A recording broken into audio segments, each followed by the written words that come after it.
Bonjour, moi c'est Anthony, je suis sourd. Anthony n'est pas seul dans ce cas.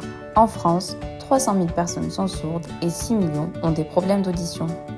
C'est lundi, j'ai une nouvelle question, éclaire-moi. Le lundi, on réfléchit. C'est quoi être sourd ?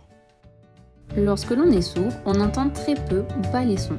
Certaines personnes sont sourdes de naissance et d'autres perdent leur audition ou une partie de celle-ci au cours de leur vie.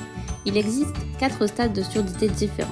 La surdité légère, la personne entend mais a des difficultés à entendre les sons faibles ou lointains. La surdité moyenne, la personne entend uniquement si l'on parle fort. La surdité sévère, la personne n'entend que les bruits graves et très forts. Et enfin, la surdité totale, la personne n'entend plus rien. Les personnes atteintes de surdité sévère ou totale sont dites sourdes, alors que pour les personnes atteintes de surdité légère ou moyenne, on parle de malentendants. Mais qu'est-ce qui se passe dans notre corps quand on n'entend pas bien ?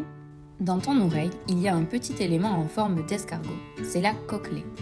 Lorsque tout fonctionne bien, les milliers de cils présents sur la cochlée captent les sons. Mais la majorité des personnes malentendantes ont très peu de cils ou des cils abîmés qui les empêchent de bien percevoir les sons. Une personne sourde ne pourra jamais rien entendre ? Si, il existe 2 dispositifs médicaux conçus pour les aider. Ils peuvent se faire poser une prothèse auditive qui va augmenter le volume des sons naturels ou bien bénéficier d'un implant cochléaire qui va capter les sons et les recréer de manière nette. Même si le son n'est pas naturel, il reste le plus efficace. Une fois l'implantation faite, il est impossible de revenir en arrière. Et comment ils font pour parler ? Eh bien, ce n'est pas parce qu'ils n'entendent pas qu'ils ne peuvent pas parler. Et pour comprendre ce que disent les autres, ils peuvent lire sur les lèvres. La moitié d'entre eux utilisent également des gestes pour communiquer, c'est ce qu'on appelle la langue des signes. Avant le XVIIIe siècle, en France, la vie des personnes sourdes était très compliquée. Ils étaient carrément considérés comme des bêtes de foire. C'est l'abbé de l'Épée qui, en fondant la première école de sourds chez lui, a permis aux personnes sourdes d'apprendre la langue des signes et a commencé à les intégrer dans la société. Ce n'est qu'en 2005 que la langue des signes est reconnue comme une langue en France. Et comme l'anglais ou l'espagnol, la langue des signes n'est pas la même dans tous les pays. Cette langue est comme les autres langues, elle a sa structure, sa grammaire, sa syntaxe. Par exemple, en France, pour dire je t'aime, on fait comme cela. Mais ils font comment les élèves pour suivre à l'école ? À l'école, ce n'est pas toujours facile pour les enfants sourds. Parfois, ils ratent quelques informations que la maîtresse donne, comme la date d'un contrôle ou les devoirs. Pire encore, certains enfants peuvent se moquer. Mais heureusement, la majorité du temps, ils se font de bons amis qui les aident en toutes circonstances. La scolarité est très importante pour un enfant, et notamment pour les enfants en situation de handicap. C'est la première étape pour s'intégrer dans la société.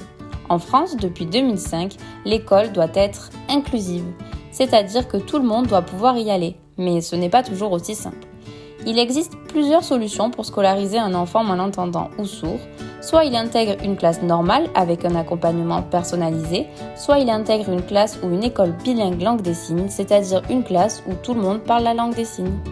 Et au travail, comment ça se passe ? Pour les personnes sourdes et en situation de handicap, il est toujours très compliqué de trouver du travail, alors que c'est un élément capital pour leur intégration dans la société. Mais depuis la loi de 2005, les chefs d'entreprise ont l'obligation d'embaucher des personnes en situation de handicap. Être atteint d'un handicap, ce n'est pas facile tous les jours. Se sentir différent, observé, parfois rejeté, peut être compliqué au quotidien. Ce n'est pas le regard des autres qui doit déterminer qui vous êtes, mais celui que vous portez à vous-même. Ce regard peut évoluer ou même être conditionné par votre entourage. Un entourage positif est important et permet de surmonter certaines épreuves plus facilement.